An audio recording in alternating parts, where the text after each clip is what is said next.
Tem ventilador se fizer muito calor, né? Pode. Posso começar? Pode. Desliga aí, ventilador. Pode começar? Pode sim, quem quiser perguntar primeiro. A Bíblia é machista? Eita, ela já começou bem legal, né? Bem comigo. Começou bem comigo. Eu trouxe até umas anotações para não esquecer de nenhum ponto, né? Porque eu não sou igual essas pessoas que estão aqui na minha retaguarda. Mas já vamos começando por aí, né? A Bíblia é machista, eu quis falar sobre esse assunto, porque aqui temos 3 homens. Então, vocês poderiam até falar de machismo, um homem não pode, né? Então, eu escolhi falar sobre machismo, propositalmente, é um assunto que também para mim é bem interessante e desafiador, certo? Então, vamos lá. A Bíblia machista, isso é uma coisa que ultimamente tem sido falado demais, principalmente pelas feministas. Tem até feminista cristã, acredita? É bem interessante como que alguém... feminista cristã, depois a gente vai falar sobre isso, mas assim, para se falar sobre machismo, gente, eu vou fazer uma síntese rápida. Vamos primeiro falar sobre o que é patriarcado, tá certo?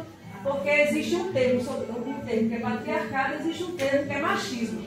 Então, qual é a diferença um do outro? Patriarcado é um modelo de paternidade que na época do povo de Deus era utilizado naquele tempo. Então eu diria até que foi algo escolhido por Deus, essa maneira de tratar com a sociedade. Então o patriarcado, quem são os nossos patriarcas? Conhecidos: Abraão, Isaac, Jacó, né? Então é um sistema onde o homem governa o lar, a família, a sociedade.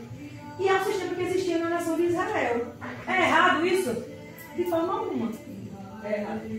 Porque Deus deu habilidades para homens e Deus deu habilidade para mulheres naturais.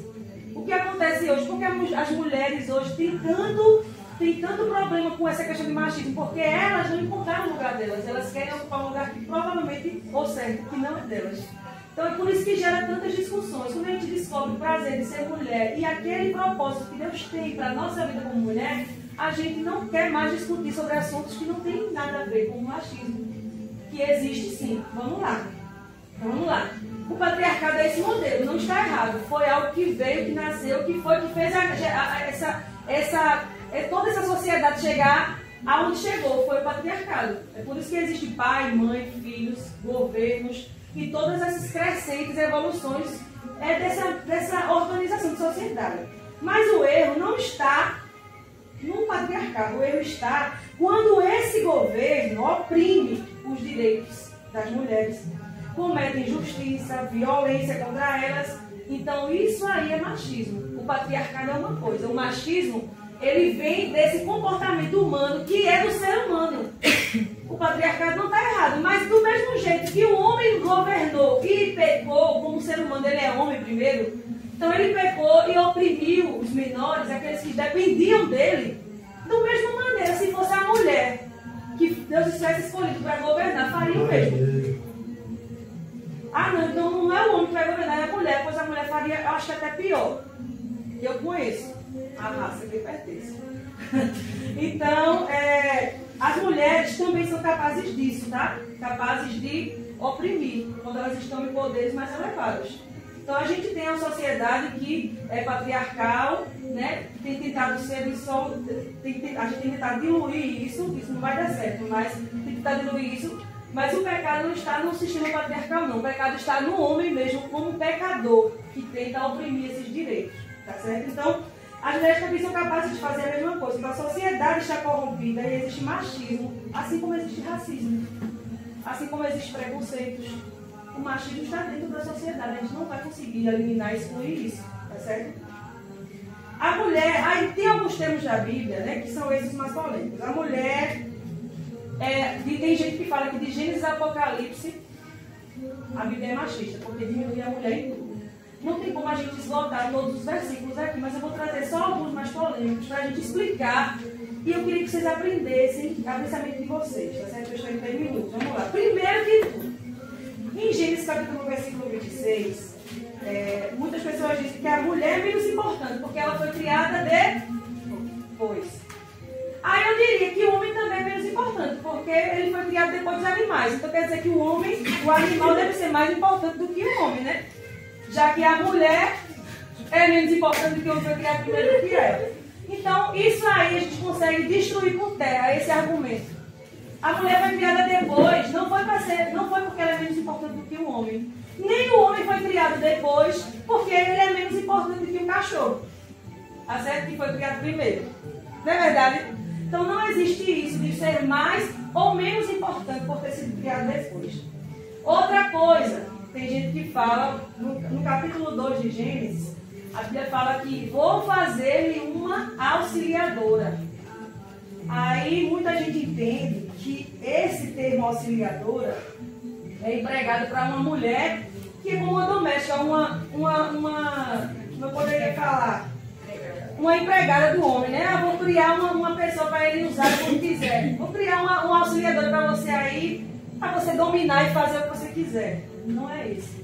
O termo auxiliadora, certo? Vem de uma palavra, Ezer. E Ezer não é mais do que uma auxiliadora. Ezer significa uma salvadora, uma resgatadora. Se fosse um termo pejorativo, o próprio Deus não teria usado esse termo para ele mesmo. Quando a gente fala que Deus vem ao nosso auxílio, Deus vem ao nosso socorro, o termo é o mesmo que ele usou para quando criou a mulher, o termo de Ezer. Então, Deus não criou a mulher para ser uma empregada do homem. Quando ele criou para ser uma salvadora. Criou para ser uma resgatadora também, aquela que vai se unir ao propósito de Deus para a humanidade junto ao homem. Não alguém que ele vai utilizar e usar e fazer o que quiser. Então, esse termo Ezer significa justamente isso. Aí tem outro texto que fala em Levítico capítulo 12, versículo 1 ao 5, que fala sobre a purificação da mulher após o parto, que ela é impura, né? Aí, mas a Bíblia de novo é machista quando diz que a mulher é impura. Quando diz que a mulher tem que ficar isolada, certo? Qualquer momento que você quiser tirar dúvida, pode levantar a mão. Se puder responder, se não puder, tem os colegas que podem responder também.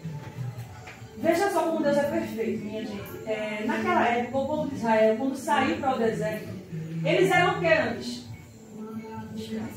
Escravos onde não é? Tu já viu um escravo?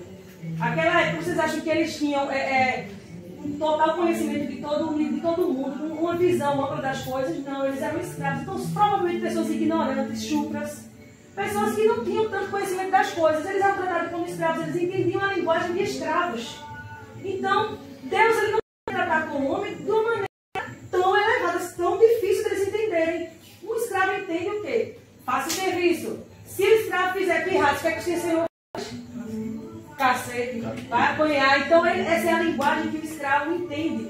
Então, Deus falou, olha, quando a mulher for parir, ela vai ser impura, vai ser isolada. E se você tocar nela, você vai ser impuro também. O escravo só vai entender se Deus falasse isso, porque na verdade Deus estava protegendo a mulher.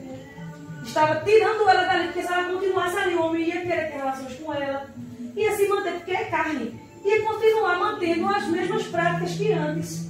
Aí Deus diz o seguinte, ó, não tem como dar tempo para a gente ler, mas ele diz o seguinte: por 7 dias ela será impura, no 8º será circuncisão, lembra que são 8 dias, e depois por mais 33 dias ela permanecerá lá, afastada. Depois de muitos anos, ia descobrir que o puerpério da mulher demora 40 dias. Tudo isso dá 40 dias. Hoje em dia, a mulher, quando pare, não pode ter relações sexuais justamente nesse período. A ciência já disse o que Deus já tinha falado. Então, Deus, quando falou isso, entenda uma questão cultural. A gente não pode pegar uma visão. Se alguém falar que hoje está impura porque está menstruada, ela vai se sentir super... Oxi, ninguém pode me tocar por isso, mas a realidade de hoje a gente não pode trazer para não sei quantos mil anos atrás. A gente não pode transportar uma realidade da outra, porque existia uma cultura, existia uma mente na cabeça das pessoas. Então, entendam, Deus tinha dessa forma. Eu bem queria hoje que a gente fosse tratada assim. Você está menstruada, 7 dias em casa, sem fazer nada, afastada. Eu mesmo ia achar hoje. Mas hoje a mulher quis conquistar o quê? Seu espaço. Então vai trabalhar com qualificamento, porque menstruação não é doença, né? Mas Deus tinha tanta preocupação com a gente que quando a gente estava menstruada, era 7 dias. Ficava lá no espaço, todas as mulheres menstruadas no mesmo espaço. Não era bom demais. Mas hoje se entende que é o quê? Machismo, ela não prestava, ninguém podia tocar. Mas era, entendam, era como se Deus estivesse protegendo elas lá. 7 dias lá de descanso, é no momento que você sente dor, está sangrando. Não existiam as mesmas contenções e remédios que a gente toma hoje, então naquele tempo era outro tempo. Então vejam só, da mesma forma, como eu falei, quando a mulher estava menstruada, precisava ficar separada do arraial. Vou pular outro aqui, não tem como a gente falar sobre essa questão, mas entenda uma coisa. O machismo, às vezes, gente, é uma questão de ódio, de cultura. Por exemplo, no Brasil, as mulheres lutam pelo poder de andar nua, né? A roupa não tem nada a ver. E a gente acha até que aquelas mulheres do Oriente Médio, por usar a burca, elas são oprimidas. Aí teve um missionário, eu estava estudando sobre isso, aí tem um missionário que estava pregando lá, e tinha um cara desse que tinha se convertido ao Evangelho. Aí ele disse para ela, nosso único medo, sabe qual é? É quando... sabe qual é o nosso único medo? É se as nossas filhas se transformarem nas filhas de vocês. Porque lá, para elas, a proteção do feminino é se cobrir. E aqui é se mostrar. Não dá para entender, né? Enquanto a gente luta para mostrar tudo, lá elas não são oprimidas para se cobrir, não. Elas fazem isso para se proteger, para se guardar. Então, no Oriente Médio já existia isso. O mundo hoje quer desconstruir as narrativas bíblicas e fazer com que a gente fique contra a palavra de Deus. Então, a gente precisa ter entendimento. A submissão, que é outra coisa que todo mundo, né? Efésios 5:22. Submissão, se você for olhar, muita gente vai falar, submissão está abaixo, submissão é ser humilhante, ser humilhado. Submissão não é isso. Submissão significa exatamente o que a palavra diz. Submissão é estar na mesma missão. É isso. Não entendo submissão como um jugo, porque não é. Porque maior é o peso que Deus entrega nesse mesmo capítulo para o homem. Porque ele diz, mulher, estejam sujeitas, sejam submissas ao seu marido. Agora, maridos, amem suas mulheres, como Cristo amou a igreja, a ponto de se entregar por elas. Então, a submissão da mulher não é um peso, mas é um prazer estar diante, estar do lado de um homem, estar sobre a mesma missão que ele, de um homem que tem capacidade de morrer por você. Porque é isso, eu acho que é mais difícil morrer por um homem do que você ser submisso a ele. Então, primeiro, ele sabe até escolher, porque o homem de Deus, ele vai saber ter sua esposa como sua submissa, estar junto à mesma missão. Então, não é um privilégio de posição do homem, não, é uma responsabilidade. Tem também em Coríntios, quando fala que as mulheres não podem falar, né? Mas esse também já é outro texto, que até a igreja do véu fala que não pode falar para os véus e tudo mais, mas também é uma questão cultural em volta disso tudo. Meu tempo já esgotou, por isso que eu estou simplificando. Mas a proibição delas não falarem não tinha nada a ver com ser mulher. Porque se não fosse assim, o próprio Paulo não teria falado que a mulher pode profetizar, pode falar. E onde ficaria Lídia, Priscila, em toda essa história, se Paulo dissesse que ela não podia falar? Não existe. A juíza e tantos outros destaques que havia. Então entendam, a cultura naquela época era diferente, mas tire da mente de vocês, a Bíblia não é machista. Quando tiver um texto que alguém fale para você que é machista, vá lá, estude sobre aquilo, porque você está do lado de cá, você não pode condenar a palavra de Deus, você tem que defendê-la. Sem contar a promessa que foi feita no jardim, que Deus disse que do ventre da mulher irá nascer um que irá esmagar a cabeça da serpente. É um privilégio, né? Então, quando alguém falar, a Bíblia é machista, se você é realmente crente, então não entenda da maneira que hoje vocês podem até compreender, mas aprendam a estudar, buscar conhecimento sobre aquilo, para não ser contra o próprio Deus.